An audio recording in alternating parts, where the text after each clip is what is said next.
Bismillahirrahmanirrahim. Assalamualaikum warahmatullahi wabarakatuh.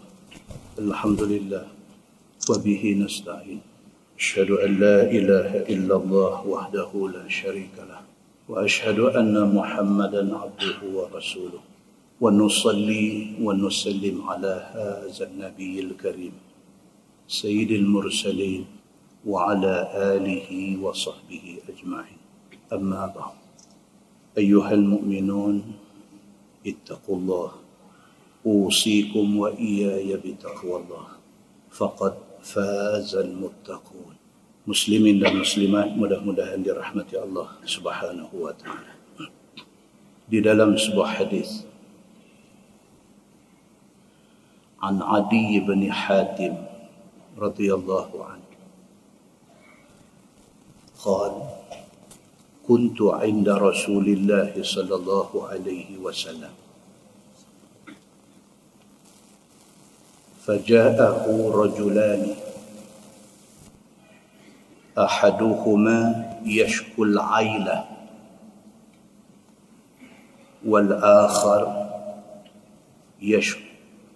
يشكو قطع السبيل. فقال رسول الله صلى الله عليه وسلم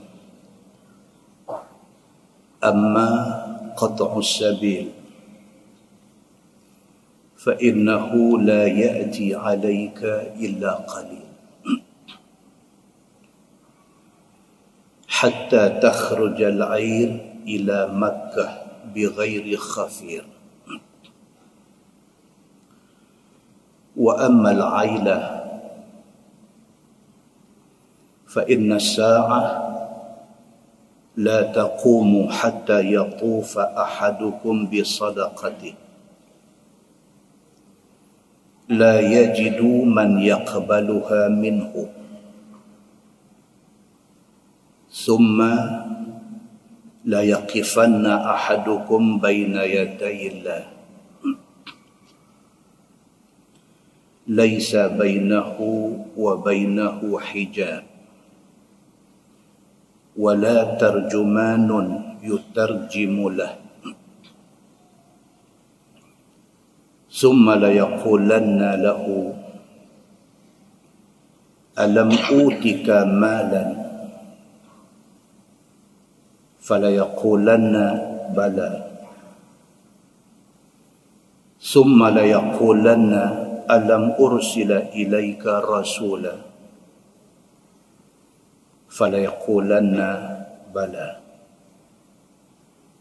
فينظر عن يمينه فلا يرى إلا النار ثم ينظر عن شماله فلا يرى إلا النار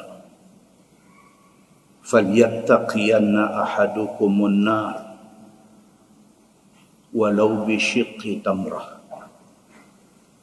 فإن لم يجد فبكلمة طيبة أو كما قال. Hadis sahih riwayat Al-Bukhari. Daripada Adi bin Hatim radhiyallahu anhu, kata dia, aku ada di tepi Nabi sallallahu alaihi wasallam. Tiba-tiba mai dua orang laki-laki. Ahaduhuma yashkul aila. Salah seorang daripada dua orang tu mengadu kemiskinan, kefakiran, kesusahan hidup. Wal akhar yashku qat'as sabil. Manakala yang seorang lagi mengadu kepada Nabi sallallahu alaihi wasallam tentang jenayah yang menjadi-jadi. Qat'as sabil ni maksudnya penyamun tengah jalan. Dia mengadu kepada Nabi sallallahu alaihi wasallam tentang jenayah samun yang menjadi-jadi. Faqala Rasulullah sallallahu alaihi wasallam amma qat'us sabil fa innahu la ya'ti 'alaika illa qalil. Nabi sallallahu alaihi wasallam kata dekat dia, Nabi kata masalah jenayah, masalah orang samun di tengah jalan, Nabi kata insya-Allah tak lama lagi akan berkurangan. Sebab apabila Islam mula memerintah, jenayah pasti kurang. Di awal pemerintahan Nabi sallallahu alaihi wasallam di Madinah, negara Islam Madinah tengah dibina, perlu sikit masa. Nabi kata tak lama lagi insya-Allah jenayah akan reda. Hatta takhruj al-air ila Makkah bighairi khafir. Nabi kata akan sampai sikit masa lagi rombongan dagang daripada Madinah nak pergi ke Mekah, tidak akan ada gangguan lagi.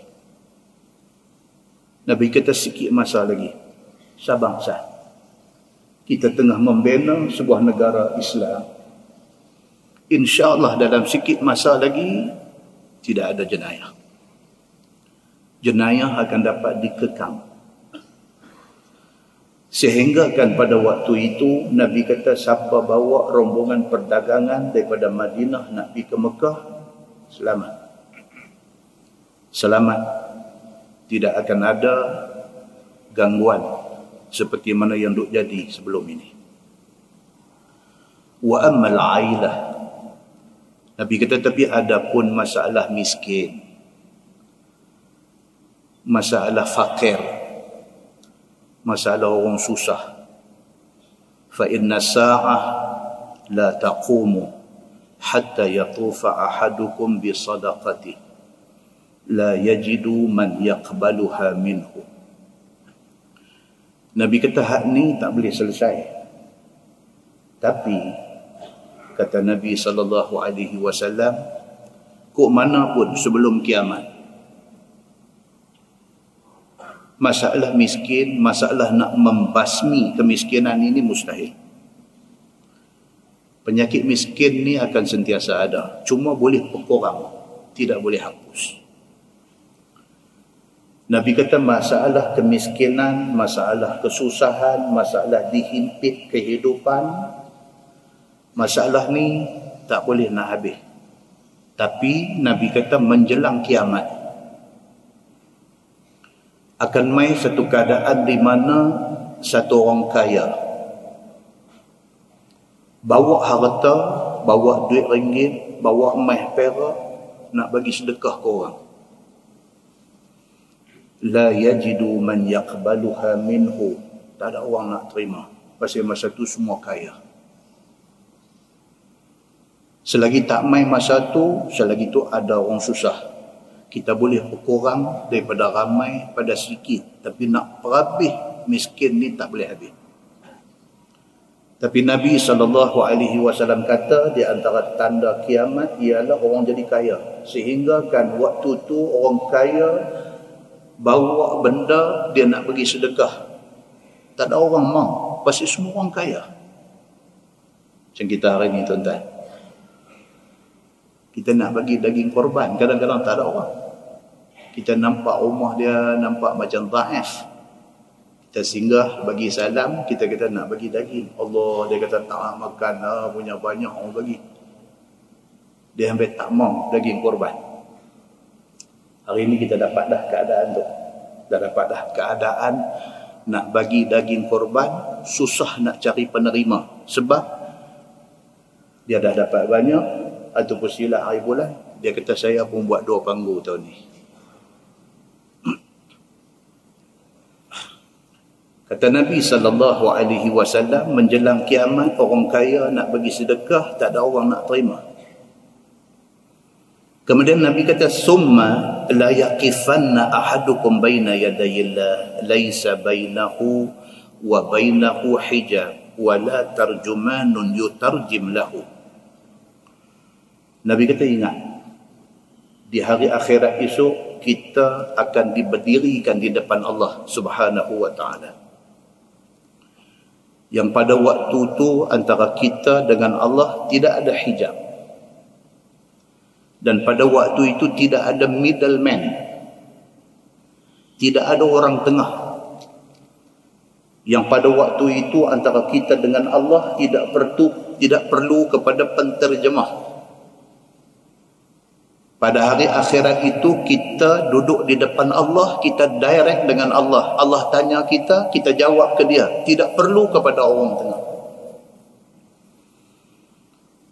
Summa la yaqulanna lahu. Nabi kata kemudian pasti Allah akan tanya kamu. Alam utika malan. Tuhan kata bukankah atas dunia dulu aku ada bagi harta pada kamu? Fala yaqulanna bala. Nabi kata kamu pasti akan jawab ya. Saya ada terima gaji sebulan 1,500. Saya ada terima gaji sebulan 5,000. Saya ada terima gaji sebulan 15,000. Saya ada terima gaji sebulan 50,000. Saya ada buat menyaga masuk sebulan 100,000.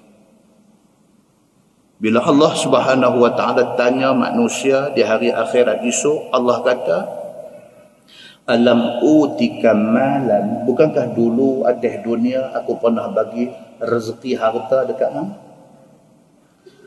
Manusia mesti jawab betul. Manusia kata, ya, saya mula-mula kerja gaji saya RM1,060. Saya pencin jusasi. Gaji saya campur dengan allowance, campur semua sekali, saya dapat RM12,500. Ada satu manusia, Tuhan tanya dia, bukankah aku bagi harta dekat hang di atas dunia dulu? Dia kata, ya, saya buat menyaga, saya dapat RM50,000 sebulan. Setiap soalan yang Allah bagi, kita pasti jawab. Dan jawapan itu mesti betul. Summa la yaqulanna. Nabi kata kemudian Allah Subhanahu wa taala akan tanya lagi kepada manusia ni. Alam ursil ilaika rasulan. Nabi kata hang hidup di atas dunia dulu 60 tahun, hang hidup atas dunia dulu 70 tahun, hang hidup atas dunia sampai 90 tahun. Ada tak ada aku hantar satu rasul kepada hang? Hang hidup di atas dunia sampai umur 75. Ada tak ada hang terima kedatangan satu rasul? Kalau zaman Nabi hidup, terima kedatangan Nabi Muhammad sallallahu alaihi wasallam. Kalau zaman selepas Nabi wafat, terima kedatangan orang-orang yang mewarisi risalah Nabi sallallahu alaihi wasallam. Ada tak ada atas dunia dulu satu alim, golongan ulama, golongan ustaz-ustaz hidup sampaikan ayat Quran dan hadis Nabi sallallahu alaihi wasallam kepada hang? Fala yaqulanna bala. Dia kata ada. Masjid tepi rumah saya tiap-tiap malam ada ceramah. Dia mengaku kata ada menerima kedatangan orang-orang yang membacakan Quran dan hadis Nabi sallallahu alaihi wasallam. Kata Nabi sallallahu alaihi wasallam, fayanzur an yaminih fala yara illa an-nar. Dua soalan Tuhan tanya dia cukup. Dia beralih balik kanan, tak ada apa, melainkan yang ada api neraka. Maknanya dia ni fail. Tuhan tanya dia dua soalan, ada tak ada atas dunia dulu aku bagi duit ringgit dekat hang? Dia dah fail dah. Pasal apa? Duit ringgit yang Allah bagi dekat dia, tak pernah dia infak untuk jalan Allah. Tak pernah. Understood. Bila kena saja soalan tu, Tuhan kata tidakkah atas dunia dulu aku bagi harta dekat hang? Dia kata ya, ada. Banyak tu aja jawab. Habis. Maknanya soalan seterusnya tak payah tanya, sebab dia dah terkandas di situ. Dia dapat harta, tidak ada bahagian daripada harta itu yang dia infak pada jalan Allah Subhanahu wa taala. Bila Nabi SAW kata, Allah tanya pula soalan kedua, adakah di atas dunia dulu, dalam tempoh hidup hang di atas dunia dulu, hang ada terima kedatangan Rasul ataupun terima kedatangan wakil Rasul? Dia kata ada. Banyak tu aja jawab, cukup. Dia dah tak boleh nak jawab lagi dah. Pasal dia tidak pernah dengar apa yang Rasul kata. Kata Nabi SAW, fayanzur an yaminih. Dia beralih ke kanan dia. Fala yara illa an-nar. Tak ada apa yang dia boleh tengok melainkan api semata-mata. Summa yanzuru an shimalih. Dia beralih balik kiri dia. Fala yara illa an-nar. Tak ada apa melainkan api semata-mata. Falyattaqiyanna ahadukumun nar walau bi syiqqi tamrah. Nabi kata, takutlah dengan api neraka Allah. Buktikan takut kamu itu dengan kamu bagi sedekah walaupun sebelah kurma. Buktikan kamu takut ke neraka itu dengan setidak-tidaknya kamu tak boleh nak bagi kurma sebiji, kamu koyak 2 kurma bagi ke dia sebelah. Kalau banyak tu pun kita pernah buat di atas dunia, ada balasan di sisi Allah di hari akhirat esok. Nabi SAW kata, fa illam yajid, kalau sampai nak bagi kurma sebelah pun tak mampu, Nabi kata, kalau hang ni miskin di atas dunia dulu sampai nak share kurma sebelah, nak bagi ke orang susah pun tak mampu, punya miskin sampai macam tu. Sama ada miskin itu miskin harta ataupun miskin itu miskin budi. Tak ada hati nak tolong orang. Fabi kalimatin tayyibah. Nabi kata, bottom line, paling common, cakaplah benda baik-baik. Kalau kita nak bagi sedekah tak mampu, Nabi kata paling common, fabi kalimatin tayyibah. Cakap benda baik-baik. Maksud dia apa? Cakap benda benar, cakap benda yang mengajak orang kepada kebaikan, jangan cakap benda fitnah dan dosa. Muslimin dan muslimat yang dirahmati Allah sekalian. Hadis itu hadis sahih riwayat Al-Bukhari. Kesimpulan dia, yang pertama, jika Islam dapat ditegakkan, ataupun maksudnya jika Islam memerintah, insya-Allah kes jenayah pasti akan kurang. Itu kena yakin.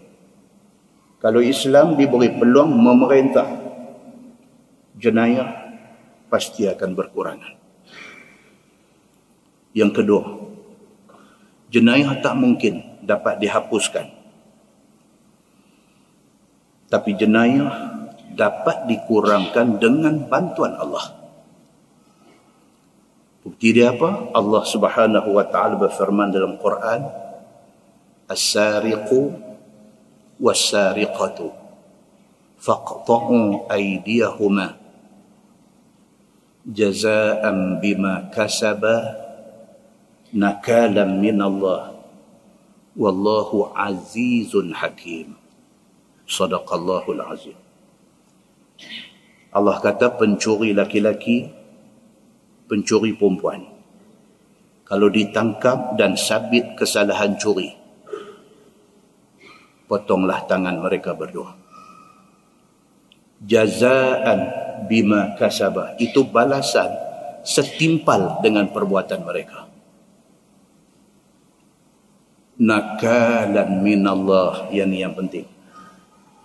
Nakalan minallah, maksudnya itu pencegahan daripada Allah. Dengan kita implement undang-undang itu, Allah janji dia akan mencegah jenayah daripada jadi.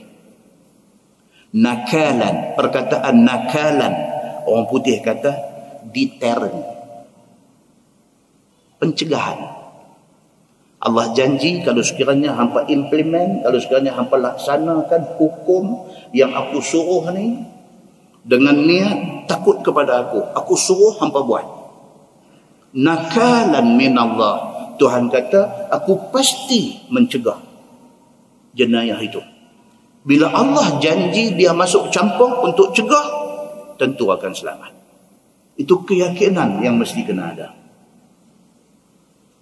Wallahu azizun hakim. Allah maha perkasa. Dia cukup kuat untuk nak buat benda yang dia kata. Lagi Allah itu maha bijaksana. Muslimin dan muslimat yang dirahmati Allah sekalian. Pengajaran yang ketiga, kualiti pemimpin dalam Islam. Nabi pemimpin. Pemimpin mesti ada kualiti. Bukan sahaja kualiti dari segi takwa. Pemimpin kena ada takwa. Dia kena ada takut ke Tuhan. Baru dia boleh jadi pemimpin. Orang yang nak jadi pemimpin, dia mesti kena ada satu rasa takut kat Tuhan. Dia mesti amanah. Dia mesti jujur. Dia mesti ada sifat qanaah. Sifat tidak tamak. Qanaah ni maksudnya apa ada cukup. Dia tidak tamak. Dia mesti tawaduk. Tidak cukup dengan kualiti itu, pemimpin mesti berilmu. Maksud kata berilmu itu bukan sahaja berilmu dari segi agama. Pemimpin juga mesti pandai dalam bab mengurus dan mentadbir. Dan pemimpin ini mesti satu orang yang setidak-tidaknya faham ekonomi. Faham ekonomi. Sekurang-kurangnya faham asas ekonomi. Dan pemimpin juga mesti bijak di dalam membuat decision, keputusan. Kalau dia bukan satu orang yang pandai dalam ekonomi, dia kena lantik orang yang bijak ekonomi sebagai penasihat dia. Dan bila orang yang bijak ekonomi nasihat dia, dia mesti ada satu kebijaksanaan di dalam membuat keputusan. Nak ikut ataupun tak mengikut pendapat-pendapat yang dikemukakan. Bukan senang nak jadi pemimpin. Bukan sahaja benda-benda yang disebut tadi sahaja kualiti. Dia mesti mentadbir negeri dan mesti pastikan negeri dia ekonomi bagus. Sedaya upaya kena wujudkan peluang pekerjaan kepada rakyat dia. Dia kena ada kekuatan untuk nak kontrol harga barang. Setidak-tidaknya kalau harga tidak murah pun dia kena kontrol harga pada kadar yang menasabah pada kemampuan rakyat dia. So, dengan kerana pengurusan ekonomi yang bagus oleh pemimpin ini, maka tidak akan ada rakyat yang terdesak sampai nak kena pergi mencuri untuk nak bagi makan anak beranak. Muslimin dan muslimat yang dirahmati Allah sekalian.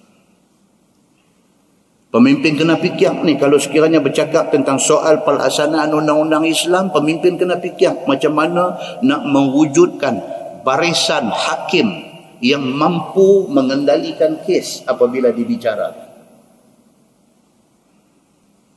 Mesti ada satu line up hakim yang bertakwa kepada Allah. Hakim yang tidak boleh dibeli dengan duit ringgit. Pemimpin kena fikir macam mana nak didik rakyat supaya rakyat hidup beragama. Supaya apabila ada kes dibawa ke mahkamah, ada rakyat yang memenuhi ciri-ciri saksi yang boleh diterima oleh mahkamah. Kalau dah dijalankan undang-undang, bawa mai saksi semua ada masalah, tak boleh juga nak buat apa pun. Pemimpin kena fikir benda-benda macam ni semua. Itu sebab kita kata bukan senang nak menjadi pemimpin. Kepimpinan yang baik, yang amanah akan mendapat keberkatan daripada Allah Subhanahu wa taala. Dan Allah akan membantu apa juga usaha yang dilakukan. Dan hadis tadi juga boleh disimpulkan bahawa harta yang Allah bagi dekat kita tak habis di situ saja. Kita akan ditanya tentang harta itu. Dapat macam mana, belanja ke mana. Hadis tadi juga dapat diambil pengajaran, dibuat kesimpulan, sedekah dapat membantu kita dan dapat menyelamatkan kita daripada api neraka. Dan hadis tadi juga dapat disimpulkan bahawa Nabi SAW dihantar untuk diikuti. Nabi SAW Allah hantar mai kat kita bukan nak suruh kita belarak setahun sekali.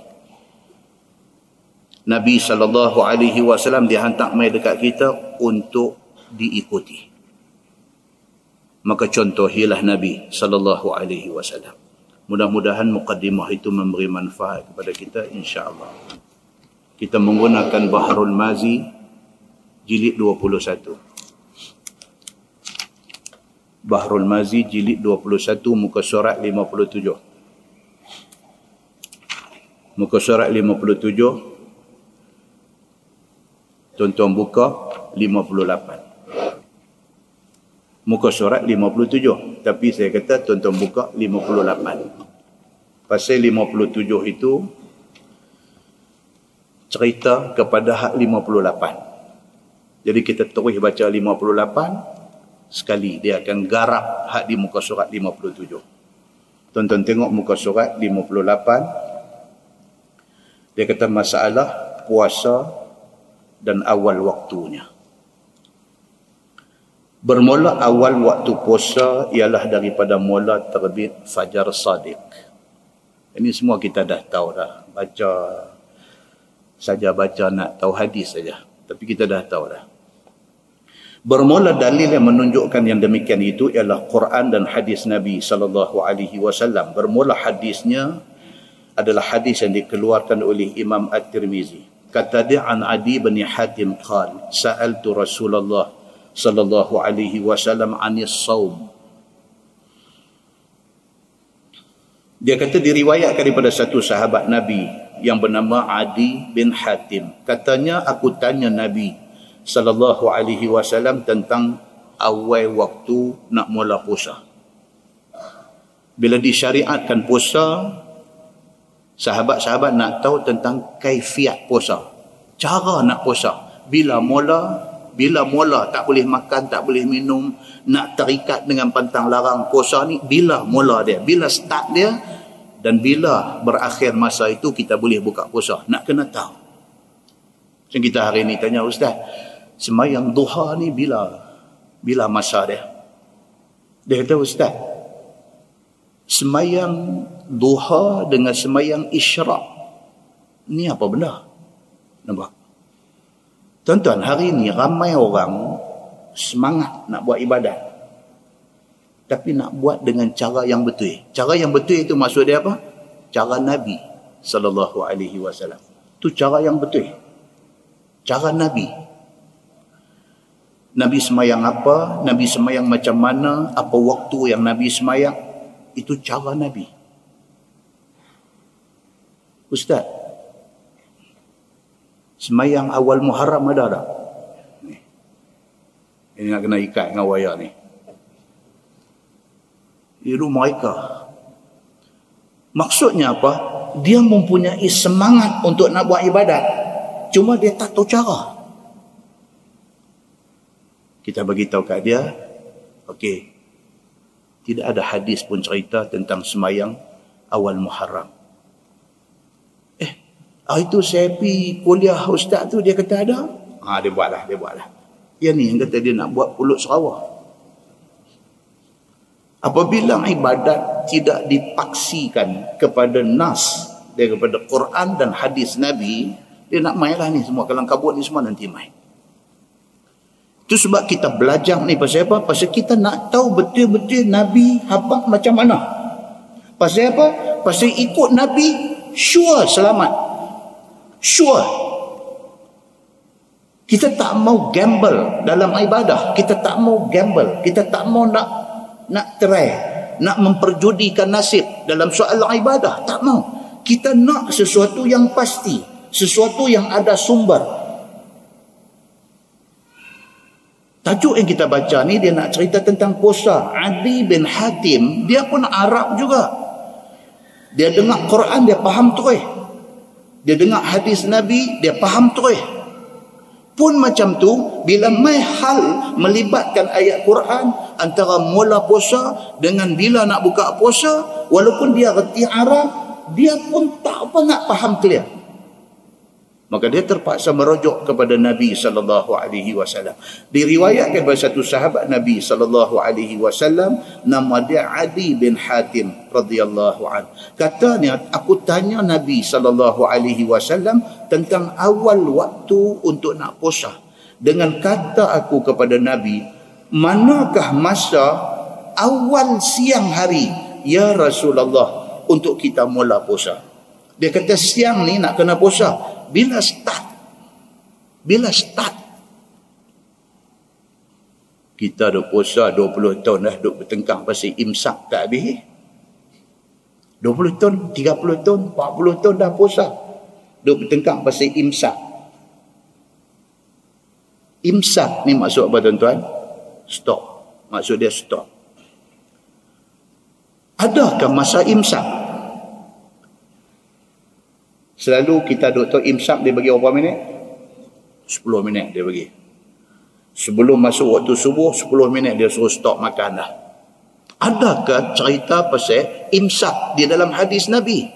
Tidak ada. Tapi ini ulama fiqh punya cerita.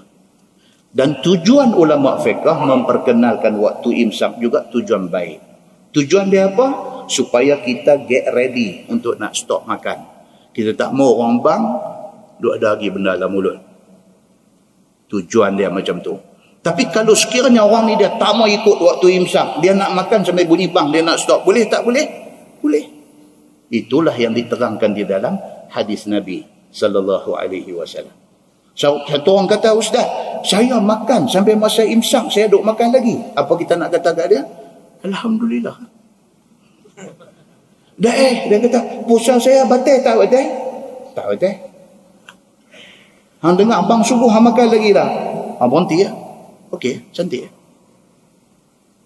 Dia pergi tanya pula satu ustaz ni, saya tak sedang ustaz. Masa tu dah masuk masa imsak, saya duk makan lagi. Ustaz tu kata, jahanam hari ni. Pasal apa? Kerana salah faham tentang imsak. Imsak ni bukan main daripada hadis. Tapi ulama fiqh memberikan satu tempoh masa 10 minit tu untuk kita tekan break. Tengok dah masuk dah time 10 minit sebelum subuh, eloklah slow down. Gosok-gosok gigi, minum air satu gelas dulu apa-apa cantik. Muslimin dan muslimat yang dirahmati Allah sekalian.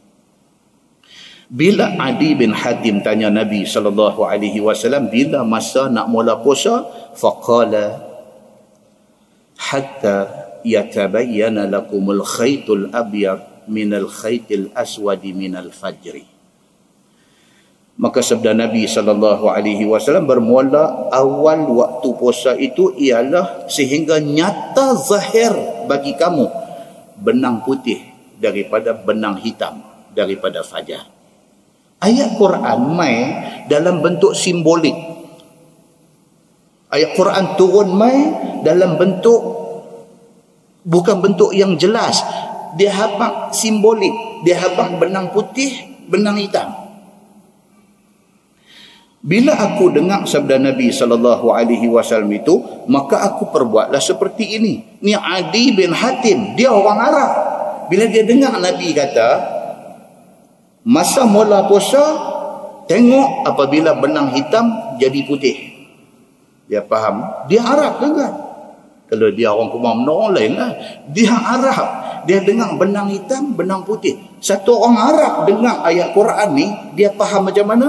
Dia kata, qala fa akhaztu iqalaini ahaduhuma abyad wal akhar aswad faja'altu anzuru ilaihima. Kata Adi bin Hatim, maka aku ambil 2 utas tali pengikat kaki unta. Itu yang kata iqal. Kita dah sebut 2 kali kuliah dah. Tak baca-baca lagi hadis ni. Ni baru baca. Iqal maksud dia apa? Pengikat. Kita kata apa? Igal. Qaf tu kita baca ga. Macam mana orang Arab Mesir. Arab Mesir pun qaf dia kata ga juga. Dia baca ga dia igal. Kita kata igal tu maksud dia pengikat. Maksud dia apa? Orang Arab dia nak ikat kain serban dia. Dia sebai serban. Dia bubuh. Round tu. Dia panggil iqal. Ataupun kita kata igal. Dia kata benda tu boleh guna buat tambat kaki unta. Adi bin Hatim ni dia kata dia ambil 2 utas tali yang digunakan untuk ikat kaki unta. Satu warna putih, satu warna hitam. Kemudian aku taruh 2 tali hitam dan putih ni di bawah bantai aku pada waktu malam hari. Maka jadilah aku berulang-ulang memandang kalau-kalau berubah warna putih kepada hitam, hitam kepada putih. Dia faham macam tu. Padahal dia Arab. Oleh kerana ayat Quran main dengan bahasa simbolik. Kata benang putih, benang hitam. Dia pergi ambil tali putih dengan tali hitam, dia buah bantai dia masa nak tidur. Dia nak tengok ni, puasa start tak lagi, dia angkat bantai tengok. Tengok tali ataupun pengikat hak hitam tadi jadi putih ke tak lagi. Kalau jadi putih, mula puasa. Dia duk angkat tengok, hak hitam duk hitam situlah, hak putih duk putih situlah. Dia kata ni apa hal ni? Nampak? Sehinggalah hampir pagi, tiada juga tali itu berubah warnanya yang asal. Ya boleh jadi lagu tu tuan-tuan. Adi bin Hatim. Maka heran aku akan sabda Nabi SAW itu. Sehingga nyata benang putih daripada benang hitam. Maka aku tak puas hati, aku pergi jumpa Nabi SAW. Tak puas hati pasal tali hitam tak iri putih, tali putih tak iri hitam. Tak puas hati, pergi jumpa Nabi SAW. Maka aku tanya kepada Nabi, serta aku terangkan tiada tali itu berubah warna daripada asalnya. Dia pergi jumpa Nabi, betul-betul ni jenis sekaki 12 inci punya geng. Sekaki 12 inci. Bagi dia 12 inci. Lebih 1 hun pun tak boleh. Ada orang jenis macam ni. Dia betul-betul ni Allahu Akbar. Sampai tak ada budi bicara. Sekaki 12 inci. Dia duk hafal sipir tu lah. Sekaki 12 inci, 12 inci sekaki. 2 kali 3, 6. 3 kali 2, 6. Dia duk kira dengan tu. Kalau dalam buku kata tak boleh, tak boleh. Tidak ada budi bicara. Kan? Susah tak susah tentang orang macam ni? Tengok benda lah. Kalau benda agama, kena ikut betul. Kalau benda dunia ni pandai-pandai lah. Oh, dia kata tak boleh. Budi bicara. Dia kata, Ustaz tahu tak budi bicara? Kita hidup berbudi, kita kena bicara dalam agama. Si fair dia macam tu. Duk suruh budi bicara. Ustaz tak apalah, saya yang nak buat keputusan ni. Saya pergi berbudi dekat Ustaz, saya kena bicara. Dia kata, kita tak sampai nak kena bicara, tak payah tolong. Nampak tuan, muslimin dan muslimat yang dirahmati Allah sekalian. Kata rawi hadis, dia kata, faqala li Rasulullah sallallahu alaihi wasallam syai'an lam yahfazhu Sufyan. Maka sabda Nabi SAW, bagiku satu kalam yang tiada hafaz akan dia oleh aku, oleh Sufyan. Sufyan ni salah seorang daripada rawi hadis ni, salah seorang. Dia ni bukan sahabat, dia ni tabi'in, daripada kalangan tabi'in. Nama dia sebenar Sufyan bin Uyainah, tu nama penuh dia. Sufyan bin Uyainah ni bukan sahabat Nabi. Dia ni daripada kalangan tabi'in. Dia wafat pun tahun 198 Hijrah. Jauh lepas Nabi wafat. Dia wafat tahun 198 Hijrah di Kufah. Kufah ni di mana? Di Iraq. Dia ni. Dia kata ada benda Nabi cakap tapi aku tak ingat, dia kata. Maksudnya apa tuan-tuan? Dia jujur. Dia jujur. Hak dia dengar, hak dia ingat, dia habang. Hak dia tak ingat, dia habang tak ingat. Dia jujur. Tetapi kalam itu masyhur pada kalangan muhaddisin yang lain. Aku sendiri tak sure Nabi kata apa. Tapi ada orang lain, ulama hadis lain, ingat apa yang Nabi kata. Iaitu sabda Nabi SAW, inna wisadataka idzan la'arid. Itu yang Nabi kata yang dia tak ingat. Bahawasanya kalau macam tu, wahai Adi, bantai hang ni kalau macam tu besar sungguhlah. Lebak macam mana lebaknya fajar pagi. Nabi melawak. Tu kalimah melawak Nabi dengan sahabat. Kalau hang nak tengok bila masuk waktu siang nak mula puasa ni, hang bubuh tali ikat unta di bawah bantai hang, makna bantai hang besar sungguh.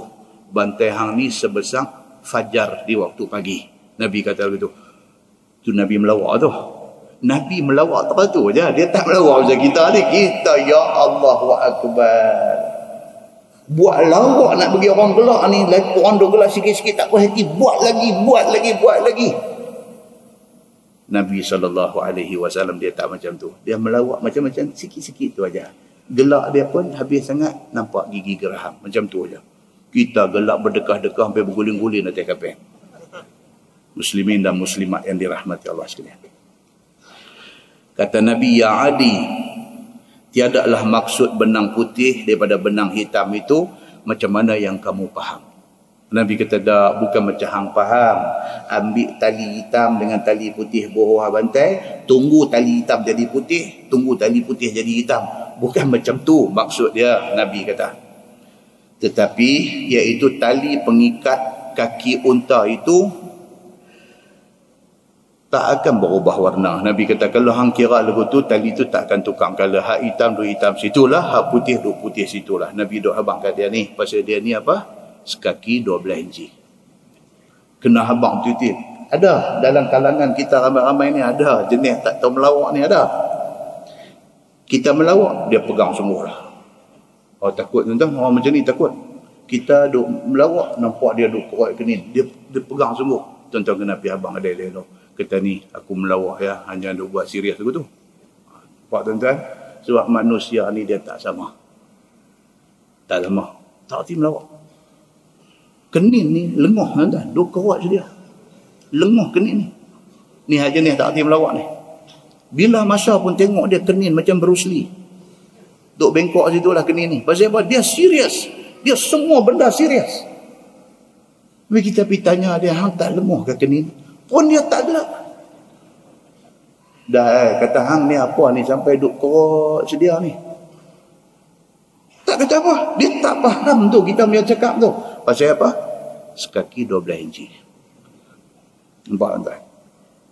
Sambung hadis tu dia kata, qala innama huwal lail wan nahar. Nabi habang betul-betul kat dia. Sabda Nabi SAW, hanya saja maksud al-khaytul abyad itu ialah hari siang. Nabi kata. Dan maksud al-khaytul aswad, benang hitam itu, maksud dia hari malam. Nabi kata tu maksud dia. Hang jangan pidu faham lagu hang. Hang punya faham tu tak betul. Nabi kata. Kata At-Tirmizi, ini hadis hasan lagi sahih. Demi satu perbincangan lain, dia kata membinasakan diri dan harta. Ni. Puncak ayat Quran juga. Orang salah faham tentang ayat Quran, dia faham cara dia, sedangkan faham itu tak betul. Baik. Sesungguhnya membinasakan diri ini ada banyak macam rupa. Yang kata kita binasakan diri ini dia ada macam-macam rupa. Begitu juga membinasakan harta, dia ada macam-macam rupa. Maka membinasakan diri dan harta itu pada syarak ada dua macam. Pertama, disuruh binasa akan dia, akan harta itu. Yang kedua, dilarang binasakan diri dan harta itu. Ada waktu kita dilarang membinasakan diri kita. Tapi ada waktu disuruh. Macam itulah dengan harta. Ada waktu kita dilarang daripada membinasakan harta kita. Tapi ada waktu kita disuruh membinasakan, membuang harta kita. Dia kata begitu. Adapun macam yang disuruh oleh syarak binasa diri adalah seperti merempuh diri ke dalam peperangan kerana nak memelihara agama dan tanah air. Dalam perang, kita pihak Islam perang dengan pihak musuh. Kalau semua orang tak mau attack musuh pasal tak mau nak binasa diri, habislah kita. Orang Islam tidak ada semangat jihad, tak berani. Pasal apa? Dia kata tak boleh, Quran kata tak boleh. Dia faham dulu tu, Quran kata tak boleh ni. Dalam perang Islam lawan musuh, kita tak boleh serang musuh. Tak boleh. Pasal apa? Kalau kita serang, makna kita bunuh diri. Dia faham lagu tu. Itu faham salah, dia kata. Okey. Dia nak terang kat kita. Dan juga disuruh binasakan harta kerana membeli senjata dan alat peperangan kerana nak mempertahankan agama dan watan. Watan maksudnya tanah air. Kita disuruh buang duit. Untuk apa? Untuk beli harta. Nabi SAW nak masuk medan perang. Nabi buat pengumuman kepada sahabat-sahabat. Nabi kata kita terpaksa turun dalam satu perang dan kita kekurangan dana. Siapa yang ada lebihan harta, bagilah untuk tujuan peperangan ini. Bangkit, sahabat ni bangkit bagi, sahabat ni bangkit bagi, sahabat ni bangkit bagi. Tu yang kata Sayyidina Abu Bakar As-Siddiq, dia bagi semua. Banyak mana ada, dia bagi semua. Nabi tanya dia, apa yang engkau tinggal untuk diri engkau dan keluarga engkau, wahai Abu Bakar, wahai Abu Bakar? Dia kata, aku tinggal dekat mereka Allah dan Rasul. Itu dia. Adakah Abu Bakar dianggap pelingkup harta dia? Tak. Pada ketika itu, dia buang harta dia mengikut perintah Allah.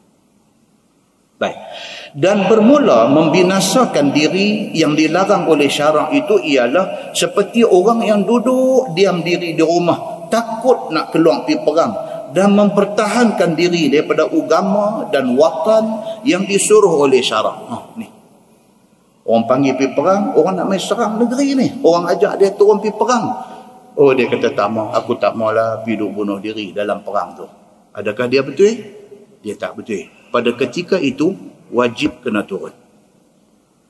Wajib kena turun.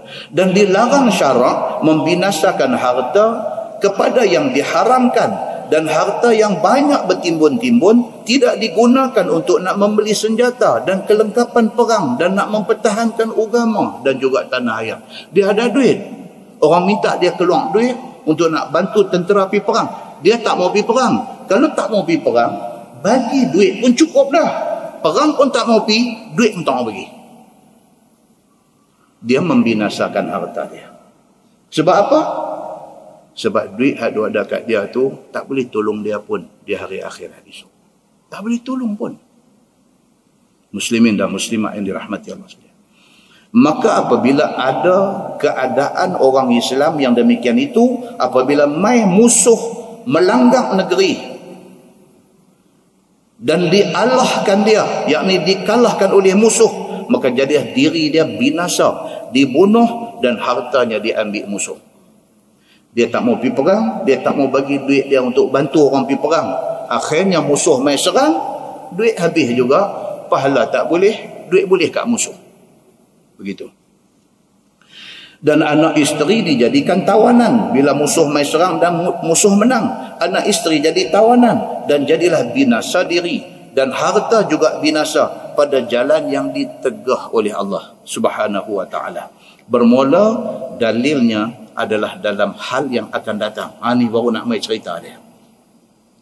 Masalah dia kata sahabat-sahabat Nabi SAW melanggar di dalam perang Turki.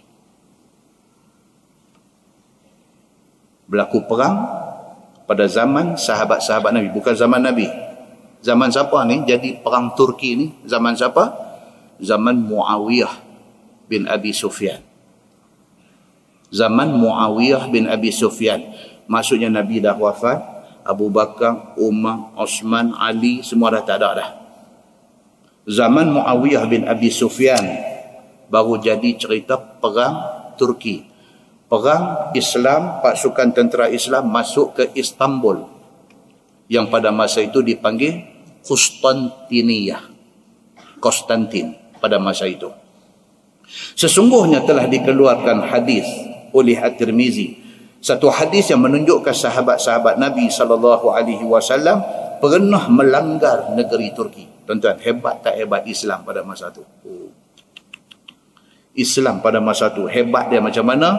Bunyi kata tentera Islam nak attack, habislah lembut lutut, habislah negeri yang nak di attack. Baru sampai berita dekat mereka kata tentera Islam nak main, takut doa dah dalam hati. Pasal apa? Pasal hebat orang Islam pada masa itu. Jauh dengan keadaan kita hari ini. Jauh, tak ada siapa takut dekat orang Islam pada hari ini. Sesungguhnya telah dikeluarkan hadis oleh At-Tirmizi, katanya an Aslam Abi Imran At-Tujibi radhiyallahu anhu qala kunna bimadinati Rum fa akhraju ilaina saffan aziman min ar-Rum. Diriwayatkan daripada satu orang daripada kalangan tabi'in, nama dia Aslam Abi Imran At-Tujibi. Adalah kami dalam perang besar nak hantam negeri Rom. Pasal pada kata negeri Rom, pasal pada masa tu Turki ataupun Konstantiniyah. Konstantin ini di bawah kekuasaan Rom. Rom yang pegang mereka. Masa tu dua aja. Kalau tak Rom, Parsi. Dua aja. Jadi yang dikatakan negeri Turki ini pada masa itu duduk di bawah Rom. Maka telah dikeluarkan oleh orang-orang Rom itu akan tenteranya untuk berhadapan melawan kami pada satu saf, satu barisan yang amat besar daripada orang-orang Rom itu juga. Oh, bila nak pergi serang Konstantiniyah ni, nak serang Konstantin, Byzantin ini, bila nak pergi serang tu, Rom ni mereka ada ramai tentera pada masa tu. Kata dia, fa kharaja ilaihim minal muslimin mithluhum au akthar. Maka keluarlah kepada mereka itu, kepada tentera Rom itu daripada orang Islam, banyaknya seperti mereka juga. Masa tu orang Islam dah ramai, tak macam zaman awal-awal Islam, zaman Nabi SAW. Perang Badar, perang pertama dalam Islam, musuh ada berapa? 1000 lebih. Islam ada berapa? 300 lebih. Angka yang popular kata 313. Maksudnya apa? Musuh 3 kali ganda. Tapi bila mai zaman ni, zaman Muawiyah bin Abi Sufyan, Islam dah ramai dah. Tentera Islam berbanding dengan tentera Rom sama banyak ataupun lebih Islam sikit. Itu cerita dia. Masing-masing bersedia untuk nak mengamuk di dalam perang itu. Masing-masing turun ni dalam keadaan semangat ni dia ada di tahap yang optimum. Tahap optimum. Semangat ni memuncak pada masa itu. Wa ala ahli Misra Uqbah bin Amir wa ala al-jamaah Fudalah bin Ubaid. Dan panglima perang yang memimpin orang-orang Islam Mesir ialah satu orang sahabat Nabi SAW. Nama dia Uqbah bin Amir radhiyallahu anhu. Pasukan Islam ni divide dua. Satu Mesir saja. Satu lagi campur-campur selain daripada Mesir.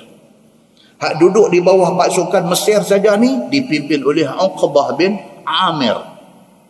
Dia pimpin pasukan Mesir. Dan panglima perang yang memimpin sidang jemaah daripada orang Mesir ialah satu sahabat Nabi SAW. Nama dia Fudalah bin Ubaid radhiyallahu anhu. Fudalah satu pasukan yang mix. Selain daripada Mesir ni ada belakang orang daripada Saudi, Mekah, Madinah, daripada Hijaz, campur-campur. Fudalah jadi ketua. Dia duduk dalam dua pasukan. Maka kedua pihak orang Islam itu dan juga Turki berhadaplah masing-masing untuk nak melawan di antara satu sama lain sampai masa nak perang. Sambung hadis tu, dia kata fahamala rajulun minal muslimin ala saffir rum hatta dakhala fihim. Maka tiba-tiba masuk menyerbu satu orang daripada orang Islam ke atas barisan orang Rom itu, sehingga masuk dia di dalam tentera mereka itu. Apabila dilihat oleh orang lain daripada kalangan tentera Islam, akan dia ni serbu masuk di dalam kumpulan musuh tentera kafir yang banyak itu, maka mereka itu terus berkeriau. Dia kata, dalam ramai-ramai tentera Islam ni ada seorang dia sudah naik syekh. Dia tak ada tunggu arahan daripada komander suruh serang. Dia tak boleh dah. Dia duk tengok muka orang Rom ni, dia duk nampak kecil besar. Dia tak boleh. Allahu Akbar. Dia pergi. Lah ada tak ada kaki macam ni tuan? Ada juga. Jangan-jangan boleh jumpa. Dia tiba-tiba dia main syekh. Dia tak boleh tunggu lagi dah. Dia terekam pergi seorang-seorang dia. Meluru seorang dia pergi masuk dalam pasukan tentera Rom. Bila tengok dia ni naik syekh, dia terekam pergi seorang dalam geng orang Islam ni sudah khayal. Sebagai kata Aslam bin Imran At-Tujibi, dia kata fasahan nas wa qalu subhanallah yulqi biyadaihi ila tahlukah. Oh ni ada ni. Maka keriaulah beberapa orang berkata mereka itu subhanallah. Dia kata bila tengok dia ni takkan pergi seorang dia kata subhanallah telah mencampakkan diri dia dalam kebinasaan. Dia kata habislah dia ni, awak Tok Syekh ni buat lagu ni. Dia bunuh diri. Dia berkata adat katanya seorang diterkam masuk dalam kumpulan ribu-ribu no jadi apa tuan-tuan? Jadi lauk.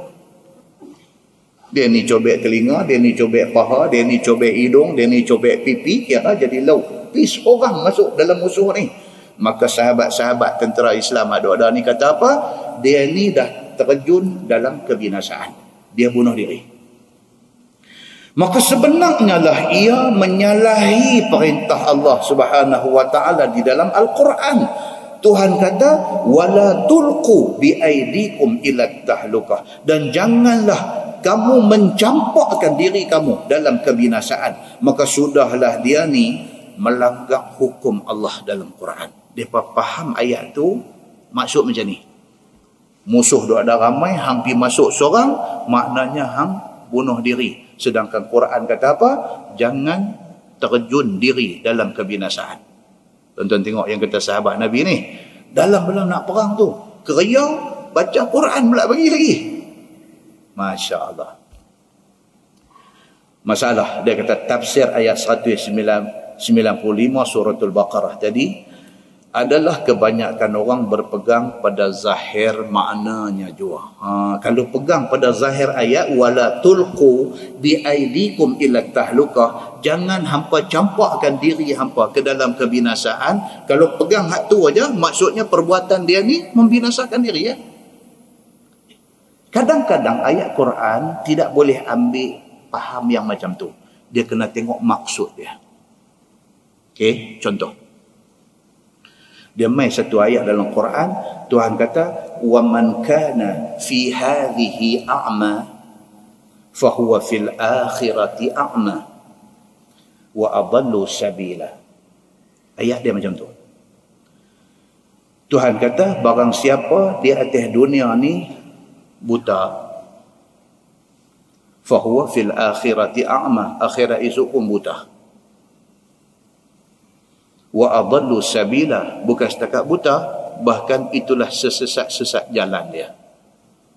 Kalau kita baca ayat tu saja, naya ada orang buta, naya dia bukan minta buta,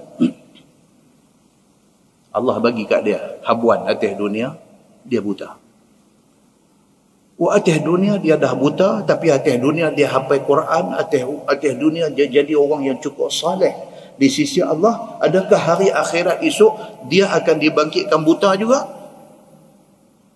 Kita kata nayanglah dia, pasal dia atas dunia dia buat kerja baik semua. Tapi Quran kata kalau atas dunia buta, akhirat buta juga. Itu makna sepintas lalu. Kena tengok maksud dia. Maksud dia kata apa? Barang siapa yang di atas dunia ni buta perut. Bukan buta mata. Atas dunia ni dia a'ma. A'ma ni maksudnya buta tak nampak kebenaran. Bukan buta blind biji mata. Dah. Buta perut. 5 perut 3 serangkai. Atas dunia ni bukan takat buta perut. Tak ada akal. Dia tak kenal agama. Dia tak kenal Quran hadis. Dia tak kenal masjid. Membujuk lalu melintang patah. Dia di atas dunia ni a'ma. Maksudnya buta tak nampak kebenaran. Tuan pernah dengar nasyid Al-Arqam dulu? Buta mata. Kan? Saya tak boleh nyanyi. Suara tak sedap. Tapi nasyid tu nak abang kata apa? Buta ni pun macam-macam. Ada buta mata. Tak nampak jalan atas dunia. Tapi hak tu tak apa. Pasal apa? Dia ada harapan di sana. Yang tak mau ni buta hati. Barang siapa di atas dunia ni buta, maksudnya buta hati. Tak kenal agama. Fahuwa fil akhirati a'ma. Hari akhirat esok dia bangkit dalam keadaan macam tu juga. Dan dia memilih sesat-sesat jalan. Sama dengan ayat tadi, wala tulqu bi aidikum ila tahlukah. Jangan terjun, jangan jatuhkan diri kamu dalam kebinasaan. Maksud dia apa? Bukan maksud bila berlaku perang tak boleh pergi serang musuh. Bukan itu maksud dia. Baik.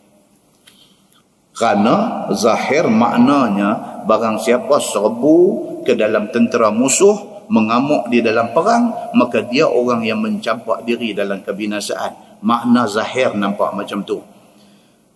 Dengan kerana itu berkata Aslam, rawi hadis ni, apabila didengar oleh sahabat Nabi SAW akan orang yang berkata macam tu, maka ia pun bangkit memberi keterangan maksud ayat itu. Tuan-tuan tengok yang kata sahabat Nabi ini. Bila ada orang yang misinterpret, dia salah tafsir ayat itu, ada seorang lagi bangkit perbetul lah tu juga. Oh, dia kata tak betul. Bukan itu maksud ayat itu. Bangkit satu sahabat Nabi ini, dia perbetul kesilapan, salah faham orang ini. Dengan katanya, faqama Abu Ayyub, faqala, ya ayyuhan nas, innakum latu'awwaluna hadhil ayah, hadha ta'wil. Bangkit Abu Ayyub Al-Ansari ini, dia kata, wahai manusia semua, wahai orang-orang Islam yang hadir dalam perang ini, bahwasanya sekalian kamu itu telah mentakwilkan ayat ini dengan takwil yang tidak betul. Maksudnya itu, sesungguhnya orang yang menyerbu ke dalam amukkan pihak musuh itu tempatnya seperti orang yang membinasakan dirinya dengan sebab serbuan itu. Tetapi yang demikian itu disuruh Allah Subhanahu wa ta'ala. Jangan kamu sangka asalkan nampak rupa membinasakan diri, maka sudahlah kamu takwil firman Allah itu ke situ. Dia bangkit. Oh, dia kata hampa salah faham. Apa yang kawan kita buat tu betul. Dia tidak membinasakan diri dia. Sebaliknya dia berani untuk nak mempertahankan agama dia. Siapa yang perbetul ni? Abu Ayyub Al-Ansari. Siapa Abu Ayyub Al-Ansari ni? Bulan lepas saya sebut nama dia. Dia adalah orang yang memberi inspirasi kepada Muawiyah bin Abi Sufyan suruh pi buka Istanbul. Abu Ayyub Al-Ansari, semasa dia memberi inspirasi, dia inspired Muawiyah.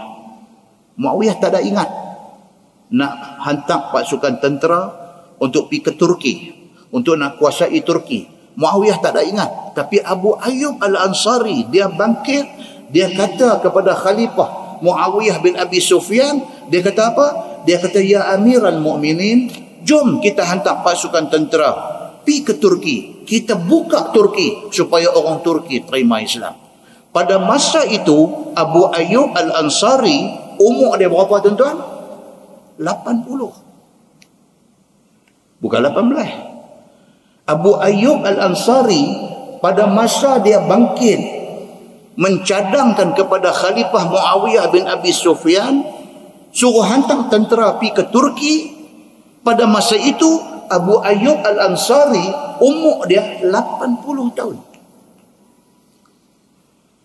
Muawiyah bin Abi Sufyan bila dengar cadangan Abu Ayyub Al-Ansari, dia pun naik semangat. Pasal apa? Pasal satu orang tua umur 80 semangat dia macam tu. Macam baru ni universiti mana baru ni apa? Penerima ijazah masters Universiti Melaya. Penerima ijazah masters dalam bidang usuluddin Universiti Melaya, orang Terengganu, umur 70 ke 80.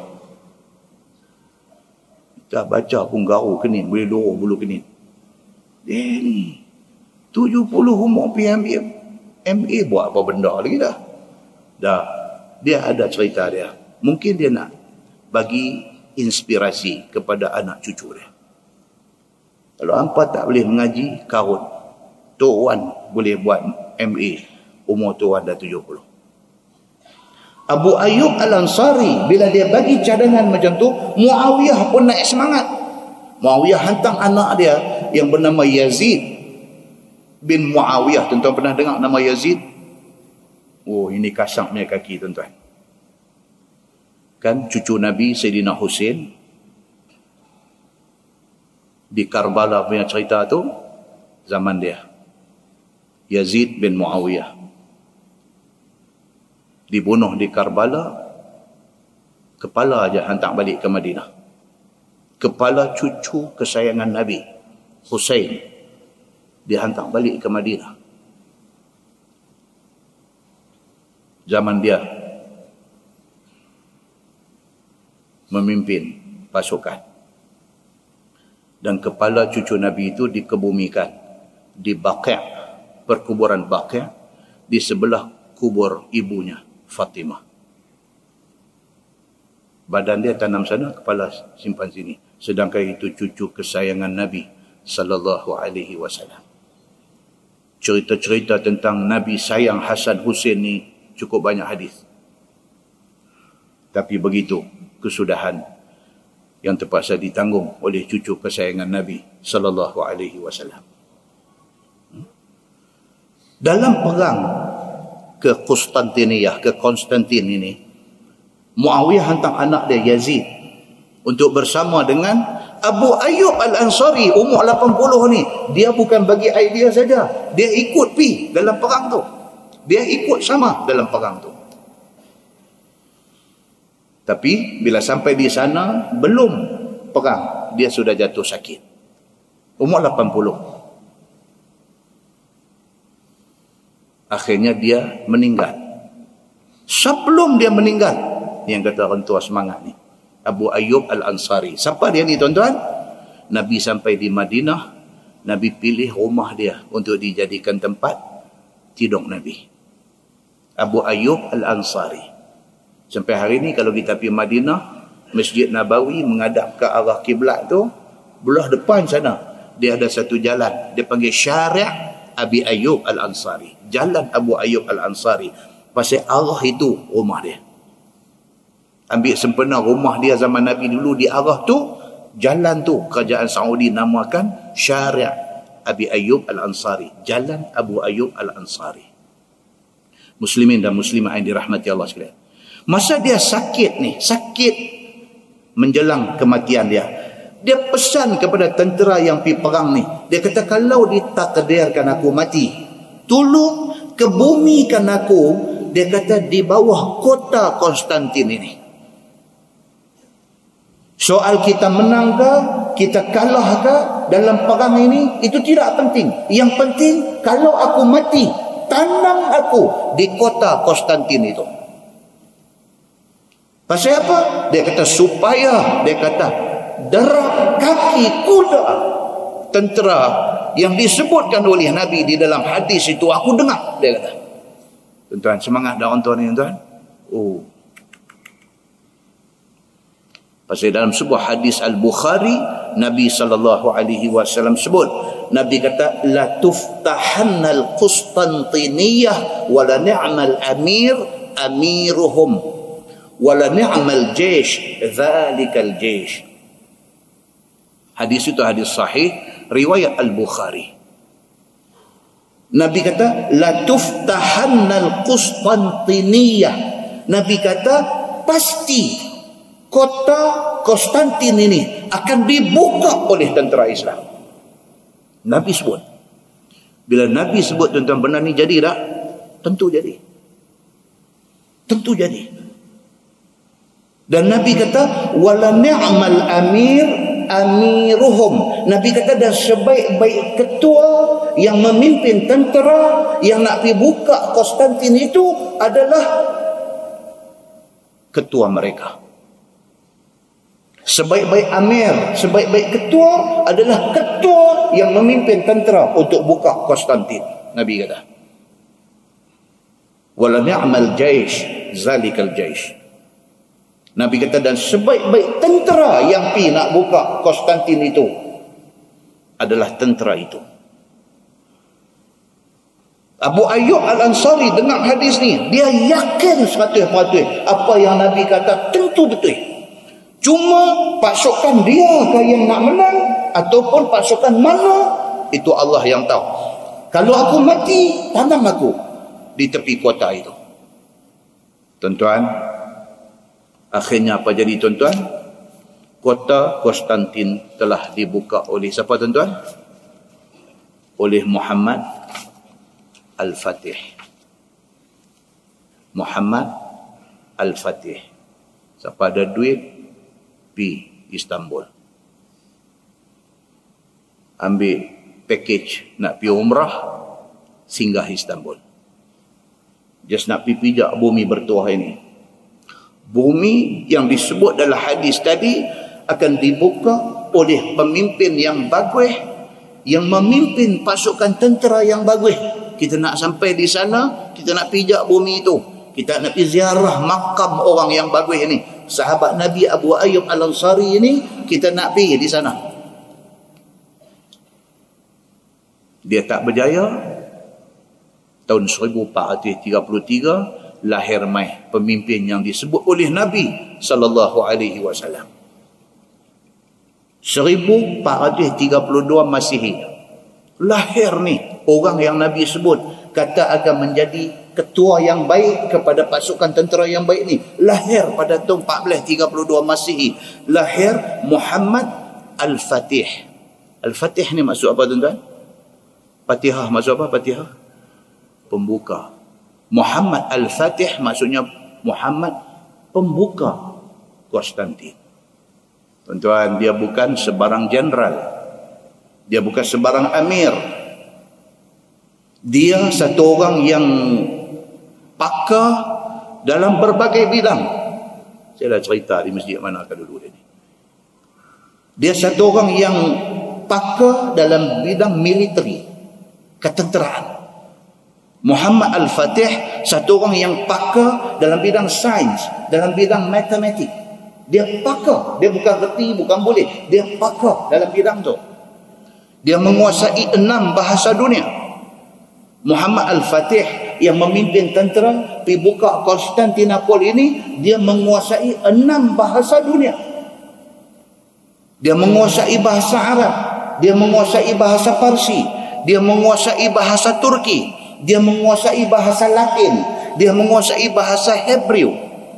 Hebrew bahasa orang Yahudi. Dia menguasai bahasa Greek. Saya kata di mana itu bukan Greek Perak. Dan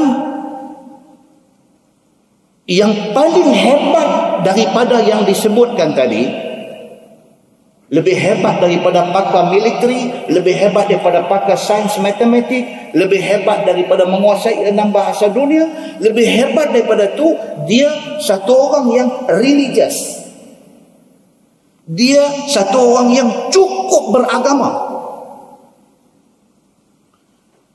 Bahkan dia satu orang yang tawaduk. Tuan-tuan buka, baca cerita tentang dia. Ada banyak buku bibliografi orang tulis pasal Muhammad Al-Fatih ni.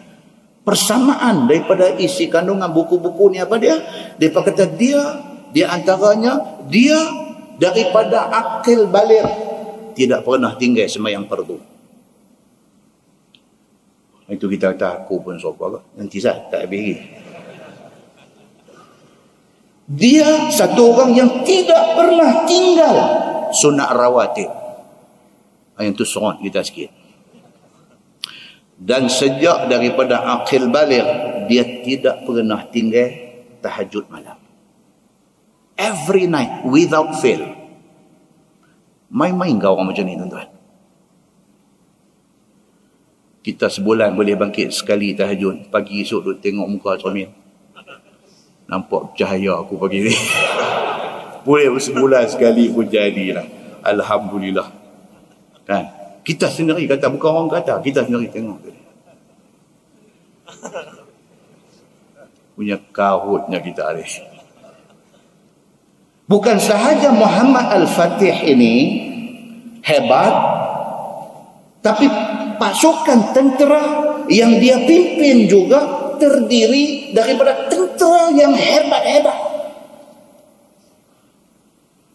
Tentera yang berada bersama dengan saf dia waktu nak berlaku perang Turki ini adalah tentera yang dia sendiri pastikan tidak tinggal sembahyang fardu. Separuh daripada tentera dia tidak pernah tinggal tahajud. Separuh daripada tentera tu dia make sure tidak tinggal tahajud. Muslimin dan muslimat yang dirahmati Allah sekalian. Dengan kerana itulah Allah Subhanahu wa taala bagi menang kepada pasukan dia ni. Dia ada catatan dia. Ramai sarjana Islam pi duk korek cari cerita tentang Muhammad Al-Fatih ni. Dia pergi korek cari daripada catatan-catatan tarikh, buku-buku sejarah dan sebagainya. Ada salah satu catatan tangan dia sendiri daripada dapat. Manuskrip tu daripada dapat. Catatan tangan Muhammad Al-Fatih. Dia ada cerita tentang peristiwa perang Turki yang kita duk baca ni. Waktu dia bawa tentera dia masuk bila dia berjaya menawan kota Konstantin ini. Bila dia berjaya tawan. Ini catatan tangan dia tulis sendiri. Dia berkemah di satu tempat. Malam itu dia didatangi mimpi. Dalam mimpi itu diberitahu kepada dia lokasi tempat kebumi Abu Ayyub Al-Ansari. Orang tak tahu. Sampai hari ini tuan-tuan, kalau tuan-tuan tak pernah tertanya, kita duk pi Mekah, duk pi Madinah, on duk habang makam Nabi, makam Sidina Abu Bakar, makam Sidina Umar, duk ada dalam kawasan makam Nabi. Makam Sidina Osman duk ada di mana? Di Baqi' Al-Gharqad. Makam Sidina Ali tang mana? Tak pernah siapa abang. Satu orang pula kata, saya tak berkalut dengan makam Sayyidina Ali ni. Makam hang tuah ni tahu mana? Apa orang? Lari tajuk betul. Dah lari tajuk, potong steam. Makam Sayyidina Ali, wallahu a'lam, tak tahu tang mana. Cerita macam-macam. Catatan terhenti pada malam dia wafat, anak dia Hasan dan Husain menguruskan mandi kafan Sayyidina Ali, kemudian dikebumikan di satu tempat yang tidak ada siapa tahu.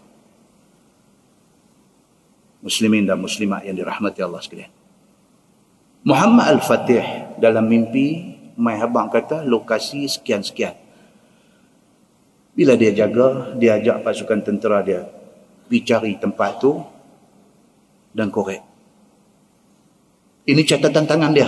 catatan tangan Muhammad Al-Fatih, satu orang ketua, satu orang pemimpin tentera yang sejak daripada aqil baligh tidak pernah tinggal sembahyang fardu, tidak pernah tinggal sunat rawatib, tidak pernah tinggal tahajud walaupun satu malam.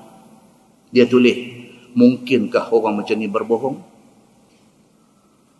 Muhammad Al-Fatih yang disebut oleh Nabi SAW 1400 tahun dulu. Nabi kata Konstantiniyah akan dibuka oleh satu orang yang dia ni sebaik-baik ketua dan memimpin sebaik-baik tentera. Nabi dah endorse dah dia ni, dan ternyata seorang dia aja yang menunaikan, yang menjadikan realiti apa yang Nabi kata dalam hadis Nabi. Catatan tangan dia kata macam tu. Bila digali, jumpa satu mayat yang masih intact, satu jasad yang masih utuh seperti semalam baru dikebumikan. Catatan dia stop dekat tu ya. Dia main catatan tambahan, tak tahu daripada siapa. Catatan tambahan kata tentera Islam line up, ambil turn. Yang ni tak disahihkan oleh sesiapa. Dan bukan catatan tangan daripada Muhammad Al-Fatih yang ni. Dia line up nak pergi cium kaki Abu Ayyub Al-Ansari. Dan dia ada lagi panjang di dalam tu. Dan catatan itu banyak sarjana Islam cuba mencari kebenaran di sebalik catatan itu. Sampai ke tahap bila tentera Islam ni duk beratung, ambil turn, picum tangan, picum Abu Ayyub Al-Ansari ni, sampai dekat turn Muhammad Al-Fatih, tiba-tiba kaki tu bergerak macam tak mau bagi dia cium. Ini bukan catatan tangan Muhammad Al-Fatih, tapi catatan itu ada. Dan kemudiannya kata, di sebelah malam Muhammad Al-Fatih mimpi dia didatangi oleh Abu Ayyub Al-Ansari, dan Abu Ayyub kata, aku malu kerana zaman aku tidak berjaya membuka Konstantiniyah, dan engkaulah orang yang dimaksudkan oleh Nabi sallallahu alaihi wasallam. Benda ni tidak ada sumber kukuh, tapi dia timbul dalam bentuk catatan. Tak penting yang ni. Yang pentingnya apa dia?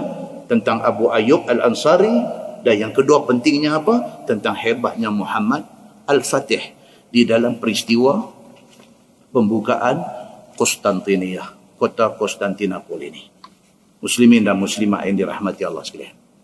Semua tu yang kita baca tu, semua tu daripada perang Turki zaman Muawiyah bin Abi Sufyan, Abu Ayyub Al-Ansari pi dengan diturut serta oleh Yazid bin Muawiyah, sampailah dia meninggal, dikebumikan di sana. Kemudiannya mai cerita Muhammad Al-Fatih berjaya membuka Konstantiniyah dan sebagainya. Semua tu sekali aja diranapkan oleh satu orang yang bernama Mustafa Kamal Atatürk. Betapa susahnya zaman sahabat Nabi sampailah kepada zaman Muhammad Al-Fatih, sehinggalah tertegaknya Daulah Osmaniyah di Turki.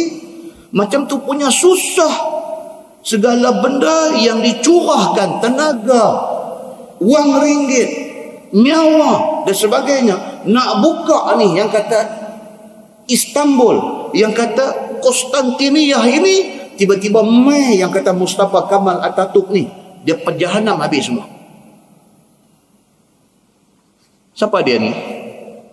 Satu panglima tentera, pegawai tentera, pemimpin tertinggi dalam revolusi menumbangkan Daulah Osmaniyah yang ada, dan akhirnya dia dilantik sebagai Presiden Turki yang pertama, Mustafa Kamal Atatürk ni. Dia tukar nama daripada nama Konstantiniyah,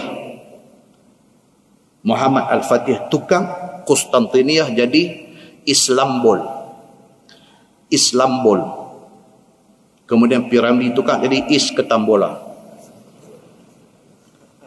Daripada Istanbul ni maksudnya Islam semua. Istanbul. mai zaman Atatürk, dia tukar Istanbul kepada Istanbul. Dia tukar kepada Istanbul. Nama hari ini Kemal Atatürk ubah. Lepas itu dia tak syok. Istanbul menjadi ibu negeri. Kemal Atatürk ubah ibu negeri daripada Istanbul, kota keagungan Islam zaman Osmaniyah. Dia tukar, dia pergi ke Angora. Hari ini dipanggil Ankara. Nih Kemal Atatürk punya kerja. Tidak cukup dengan itu saja, dia ubah Turki daripada sebuah negara Islam, Daulah Osmaniyah, dia jadikan Turki ini sebuah negara 100% sekular. Besar jasa dia. Dia ubah Turki menjadi sebuah negara sekular moden. Dan dia menjadi presiden Turki selama 16 tahun. Dalam tempoh 16 tahun itu apa yang dia buat di antaranya? Yang pertama, dia tukar sistem undang-undang Islam kepada undang-undang Barat. Yang kedua, benda kecil saja, dia mengharamkan rakyat dia pakai tarbus. Tak ada apa, pakai tarbus ganggu ke kerja? Tak ada ganggu apa. Macam ada setengah tempat larang tak pergi pakai ketayap pergi kerja. Apa masalah dengan ketayap tu? Atatürk melarang rakyat pakai tarbus, tak bagi pakai. Sebarang benda yang menampakkan imej Islam, dia tak suka tengok. Hebat dia ni. Dia mansuhkan tulisan Arab daripada bumi Turki. Dia mansuhkan tulisan Arab, tak boleh ada dalam bumi Turki. Dan kemuncak kepada gelong dia ni, azan ubah jadi bahasa Turki. Tak boleh sebut Allahu Akbar, Allahu Akbar, tak boleh sebut dalam bahasa Turki. Dan benda tu tak lama, rakyat sudah naik angin, rakyat marah, rakyat bangkit lawan dia, dan akhirnya benarkan balik azan dalam bahasa Arab. Dia mati 10 bulan 11 1938. Kemarin genaplah kematian dia 77 tahun. 10-11, hari ni 11-11. Kemarin 10-11. Kalau kuliah ni kemarin, potong kek. Dia mati kemarin 10-11 tahun 38. Kemarin genap 77 tahun. Dia ni mati. Takat tu cerita betul. Cerita hak berikutnya ni cerita kata dia nak dikebumikan bumi, tak mau terima lah apa yang ni, tuan-tuan boleh baca. Wallahu a'lam sejauh mana benarnya cerita itu. Tapi kalau berdasarkan kepada apa yang dia buat di atas bumi Turki ini, berjawab dia dengan Allah Subhanahu wa taala. Muslimin dan muslimat yang dirahmati Allah sekalian. Inilah yang diceritakan sebagai perang Turki. So kita balik kepada cerita Abu Ayyub Al-Ansari ini. Kan senang nak habis ni cerita ni. Dia kata, maka berkatalah Abu Ayyub Al-Ansari, wahai orang-orang Islam yang hadir dalam perang ini, bahwasanya sekalian kamu tu telah mentakwilkan ayat tadi dengan takwil yang tak betul. Sungguh pun orang yang serbu musuh tadi ni, dia buat satu benda yang diperintah Allah Subhanahu wa taala. Janganlah kamu sangka asalkan nampak rupa macam membinasakan diri, maka sudahlah kamu takwil firman Allah Subhanahu wa taala ke situ. Macam kes hari ini, kalau kita bawa dalam konteks hari ini, ada orang dia balut badan dengan bom, dia harakiri, dia pergi masuk dekat musuh, dia letupkan diri dia, dia korban seorang, musuh mati berapa orang. Adakah benda ni termasuk dalam ayat larangan wala tulqu bi aidikum ila tahlukah, ataupun macam mana? Wallahu a'lam. Kalau sekiranya yang dia pergi buat tu dalam kem tentera musuh, okey. Tapi kalau dia pergi buat di tempat publik, dia bunuh orang yang tak berdosa. Nak kena perincikan benda ni. Kalau yang dia pergi bunuh tu betul-betul musuh, okey, sama macam sahabat Nabi ni buat. Tapi kalau dia pergi bom diri dia di tempat publik, di stesen kereta api, di stesen bas, di airport dan sebagainya, yang mati itu bukan musuh sahaja, civilian, orang awam pun turut terkorban. Yang tu salah. Muslimin dan muslimat yang dirahmati Allah sekalian. Maka sudahlah kamu takwilkan firman Allah Subhanahu wa taala dengan cara yang tak betul. Adalah sekalian kamu itu belum tahu asal usul ayat itu. Maka sekarang aku nak terangkan kepada kamu asal usul ayat itu. Katanya wa innama unzilat hazihil ayah fina ma'syaral ansar. Maka hanya sahaja ayat itu diturunkan pada kami kaum keluarga Ansar. Iaitu kata dia lamma a'azzallahu al-Islam wa kathura nasiruhu faqala ba'duna li ba'din sirran duna Rasulillah sallallahu alaihi wasallam.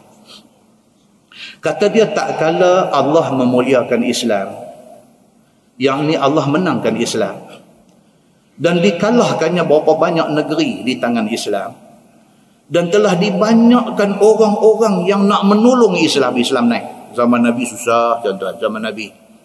Mai zaman kemudian ni Islam dah ramai dah. Orang yang masuk Islam tak takut apa dah. Orang yang volunteer nak tolong Islam pun ramai dah. Dengan pertolongan kami, kata Abu Ayyub Al-Ansari, orang-orang Ansar ni duk rasa Allah muliakan Islam ni atas pengorbanan kami, atas pengorbanan orang-orang Ansar. Tuan-tuan, orang Ansar korban banyak dah? Cukup banyak. Apabila orang Mekah hijrah daripada Mekah mai ke Madinah ikut Nabi, tak ada apa. Segala saudagar kaya raya di Mekah tinggal, harta benda semua hijrah. Dia boleh bawa takat mana boleh bawa aja. Tanah dia tinggal, gedung perniagaan dia tinggal, segala benda tinggal. Dia mai bawa takat mana boleh bawa aja. Sebahagian mai tak bawa apa. Bila sampai di Madinah susah, siapa tolong? Sahabat Ansar tolong.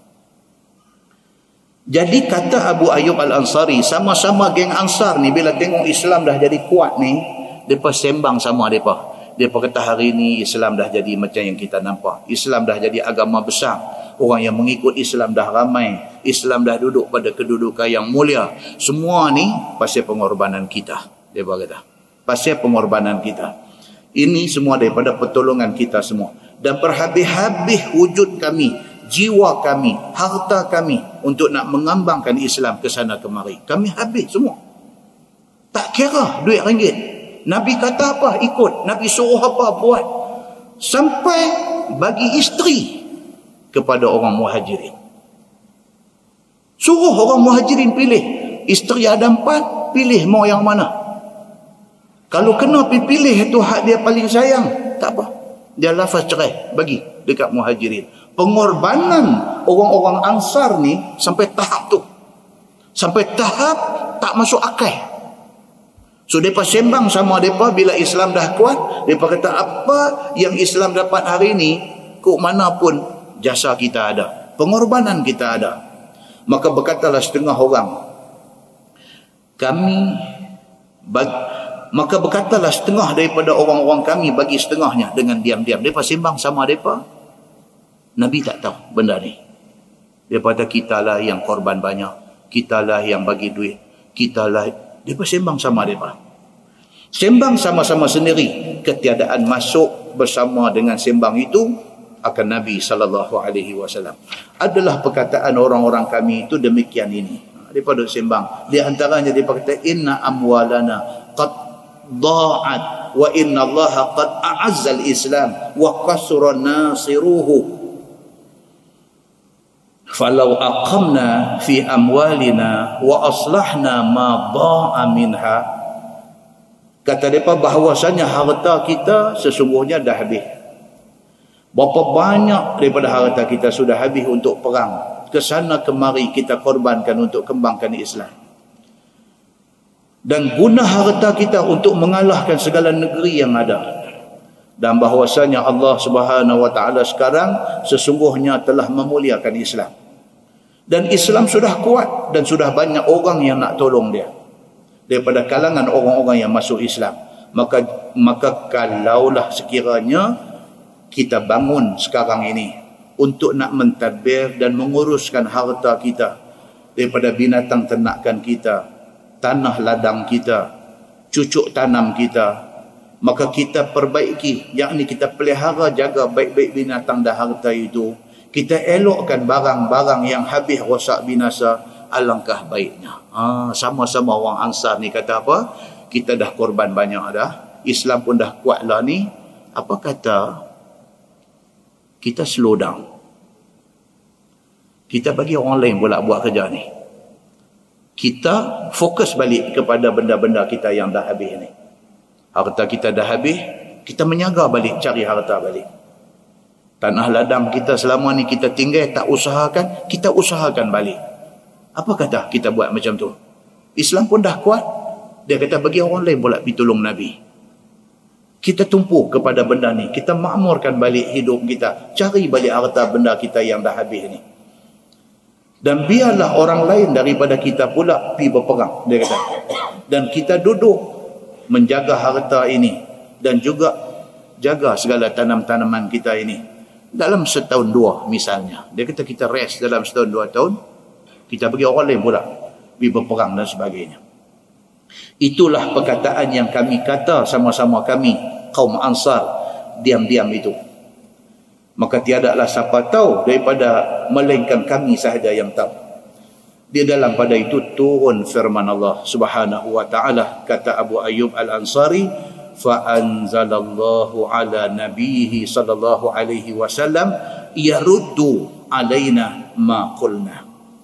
Maka turunlah ayat firman Allah Subhanahu wa taala menunjukkan atas kami daripada barang yang telah kami katakan dengan diam-diam itu, yaitu firman Allah, wa anfiqu fi sabilillah, dan berbelanjakan oleh sekalian kamu akan harta kamu pada sabilillah. Depa baru duk sembang sama depa, Allah buat turun ayat. Allah kata jangan stop membelanjakan harta pada jalan Allah. Teruskan belanja untuk jalan Allah. Depa sembang sama depa. Bukan kata Nabi pun tak tahu. Allah tahu. Allah buat turun ayat kepada Nabi, suruh pergi baca dekat depa, wa anfiqu fi sabilillah. Teruskan menafkahkan harta kamu pada jalan Allah. Masalah membelanjakan harta pada sabilillah itu bagaimana? Maka dengan firman Allah itu menunjukkan Allah Subhanahu wa taala suruh teruskan nafkah harta, yakni belanjakan harta yang ada di dalam tangan itu pada jalan Allah, yakni pada jalan yang disuruh Allah, seperti beli alat senjata perang dan tolong orang-orang yang pergi perang sabilillah, membelikan makanan atau pakaian ataupun kuda dan sebagainya.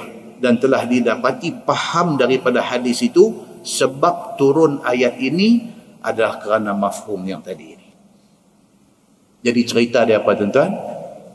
Tak boleh rest. Kerja Islam ni cerita dia tak boleh berhenti. Tak boleh berhenti. Kena carry on, kena jalan. Maka tak usahlah kamu kata nak duduk di rumah sahaja, mentadbirkan harta seperti meninggalkan perang sabilillah dan tidak mau nafkah harta itu kepada sabilillah, kerana siapa yang memperlakukannya demikian itu nescaya semakin lemahlah ia. Macam kita lah, kita duduk kerja, kita cergas, kita rasa cergas. Bila main pencin, kita dah tak pergi kerja, setahun lepas itu mati. Bukan doa orang pencin mati dah, tapi bila tak kerja ni, badan pun dah jadi lemah, otak pun tak boleh fikir. Pasal apa? Kita tak buat kerja. Itu sebab orang sampai umur 60, sampai umur 70, sampai umur 80, mereka duk buat kerja. Otak mereka duk pusing ligat, mereka jadi cergas. Bila pencin dia duk pergi tidur pukul 11, pergi. Di situlah penyakit nak mula main. Dia kata maka, dia kata tak boleh macam tu. Benda ni lah dia kata, duk buat rest ni lah akan datang kebinasaan, seperti mana firman Allah, wala tulqu biaidikum ila tahlukah. Jangan kamu campak diri kamu kepada kebinasaan. Maksudnya binasa tu apa? Orang yang meninggalkan Islam itu binasa. Dia meninggalkan daripada infak pada jalan Allah, itu binasa. Dia meninggalkan daripada berkorban untuk agama, di situlah kebinasaan dia. Masalah dia kata mencampakkan diri dalam kebinasaan itu seperti dalam masalah tadi dilarang oleh syarak, kerana tak mau keluar perang, tak mau duduk di rumah, dan sebaliknya hanya mau duduk di rumah mentadbirkan harta sahaja. Maka itulah maksud kebinasaan dalam ayat tadi, sebagaimana kata Abu Ayyub Al-Ansari, fakanat at-tahlukah al-iqamatu 'ala al-amwal wa islahiha wa tarakna al-ghazwa. Maka kata Abu Ayyub Al-Ansari, jadilah makna yang kata campak diri dalam kebinasaan dalam firman Allah tadi ialah tetap atas mentadbir harta dan memperbaiki harta dan meninggalkan daripada perang sabilillah. Itu yang maksud binasakan diri. Bukan maksudnya orang yang pergi serang musuh itu binasakan diri. Dan bukannya menyerbukan diri ke dalam perang melawan musuh itu dinamakan binasakan diri yang dimaksudkan dalam Quran. Bukan itu maksud dia. Kata Abu Imran lagi, fama zala Abu Ayyub syakhisan fi sabilillah hatta dufina bi ardi Rum. Ini cerita kita tadi. Dia kata maka sentiasalah sahabat Nabi yang bernama Abu Ayyub Al-Ansari itu merantau ke seratan negeri kerana nak perang sabilillah, sehinggalah akhirnya dikuburkan dia di bumi Rom itu. Dia mati di Turki tadi, yakni di negeri Istanbul tadi, dan masyhur kuburnya sampai sekarang ini diziarah oleh orang di sana. Dia kata At-Tirmizi, ini hadis hasan, lagi sahih, lagi gharib. Wallahu alam. Lepas ni insya-Allah kita masuk bercukup dalam ihram haji ataupun umrah. Orang yang pergi buat haji, pergi buat umrah, dia tahallul, dia cukur rambut. Ada nanti mai cerita tentang hal cukur rambut ketika buat haji ataupun buat umrah. Wallahu alam. Lepas ni dia akan main bab haji. Dia akan main bab haji. Tuan-tuan boleh refresh. Bagi orang yang dah pergi haji, boleh dengar untuk check and balance. Kita dah pergi haji dah. Kita dah pergi umrah 2-3 kali dah. Kita dengar tengok. Kita buat hari tu betul tak betul? Dia kena dengar balik. Kita refresh balik pengetahuan kita tentang haji, dan kita nak tengok apa dia cerita tentang haji dan umrah ini. Dia akan main ayat-ayat yang cerita berkaitan dengan haji dan umrah. Cerita bercukup saja, kemudian dia main cerita wukuf di Padang Arafah. Kemudian dia main cerita bermalam di Mina. Kemudian dia main pula dalam tempoh haji hidup bertengkar dengan orang, duk bermusuh dengan orang. Jadi tak tuan-tuan, orang yang pergi buat haji, jadi tak benda macam ni? Ada jadi. Bergaduh dengan kawan bilik. Bergaduh dengan kawan bilik. Sampai angkat bantai dengan tilam. Pergi tidur atas bumbung hotel. Dia sebelum pergi bagus. Semua orang kenal dia satu orang bagus. Mudah betul lah ansur dengan orang dan sebagainya. Bila pergi sana, sampai di sana Tuhan dia test. Nak orang balik haji mabrur bukan mudah. Pergi haji pun susah dah. Dengan nama dia habang lagi 25 tahun baru boleh pergi. Nak pergi tu pun susah dah. Pergi nak bawa balik mabrur. Itu lagi satu bab susah. Okay. Bergaduh punca kecil yang pergi jadi spark, pergi jadi bergaduh, pergi boleh jadi rosak haji yang susah payah pergi buat ni. Balik bilik kawan off aircon, punca tu ya. Bilik hotel depa off aircon, dia balik, oi, dia kata siapa off aircon ni, hangat ni. Member bilik abang kata ni, Pak Haji kita ni demam. Dalam bilik ada 8 orang, ada 6 orang, seorang demam. Ontor pula lagi. Duk tarik kain selimut ketang. Dia kata tak boleh buka aircon. Di saat ontor ni teruk lagi. Piu kata dia main. Dia kata yang tak demam di sini unta ya. Dia main lah. Tengok dia duk pakai kain 2 helai lagi. Dia buat haji ifrat. Dia masih dalam ihram lagi. Dia pergi tembak, darah naik macam tu. Punca apa? Punca tak menasabah. Punca bilik hotel tak buka aircon ni. Kecil punya hal saja. Dia spark. Dia kata tak demam di sini, unta ya. Dia kata, Allahu Akbar. Kawan lain pakat tengok pada dia. Haji sabar. Sabar. Nampak tuan? Sayang tuan-tuan. Daripada orang elok bagus ni, dia pergi jadi macam tu. Tajuk akan datang. Jadi tajuk ni dia bukanlah berkaitan dengan tutup aircon. Tapi dia nak abang kata masa duk buat haji tu dia pergi jadi macam tu. Ambil bangku baling pun dah. Pakai kain ni haji ifrat ni. Tak start lagi. Haji tak start lagi. 9 Zulhijjah nak pergi ke Arafah ni tak start lagi. Dia main angin. Ambil bangku. Tarik-tarik tak naik. Oh, biar bangku tu ikat di lantai. Dia pergi ambil bangku hak boleh angkat dia. Dia paling piu pergi kat orang. Orang lain tengok, astagfirullahaladzim. Haji apa haji macam ni? Nampak tuan? Tujuan mengaji ni apa dia? Supaya Sabang tu dia main. Jadi bila kita pergi sana, ingat balik ni. Ada mengaji-mengaji ni semua ingat balik Sabang. Itu sebab orang nak pergi haji, kalau dia faham kat kita, kata Ustaz, saya insyaAllah minggu depan turun untuk haji. Ustaz ada nak pesan apa? Kita kata Sabang banyak-banyak. Yang tu ya, tak ni hampir lorong ni ada satu ayam pang. Tu sah, yang tu semua tak payah pergi doa abang.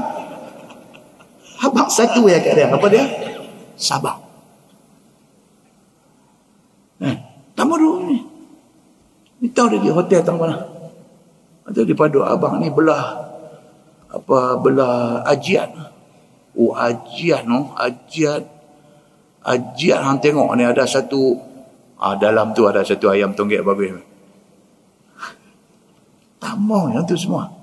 Abang kata Sabang. Yang kedua, doa kebaikan untuk saya. Cukup.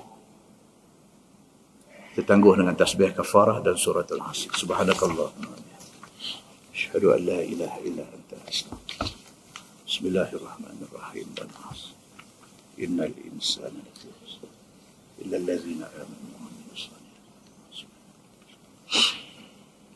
Allahumma salli ala Muhammadin fil awwalin والآخرين وسلم رضي الله تبارك وتعالى عن ساداتنا أصحاب سيدنا رسول الله أجمعين. بسم الله الرحمن الرحيم. الحمد لله رب العالمين حمدا يوافي نعمه ويكافئ مزيده. يا ربنا لك الحمد كما ينبغي لجلال وجهك الكريم وعظيم سلطانك. رضينا بالله ربا وبالإسلام دينا وبمحمد نبيا ورسولا. اللهم افتح علينا فتوح العارفين وارزقنا فهم النبيين بجاه خاتم المرسلين. اللهم فقهنا في الدين وعلمنا التأويل واهدنا صراطك المستقيم. اللهم أرنا الحق حقا وارزقنا اتباعه وأرنا الباطل باطلا وارزقنا اجتنابه. اللهم اجعل جمعنا جمعا مرحوما وتفرقنا من بعده تفرقا معصوما. وصلى الله على محمد وعلى آله وصحبه وسلم والحمد لله رب العالمين. السلام عليكم.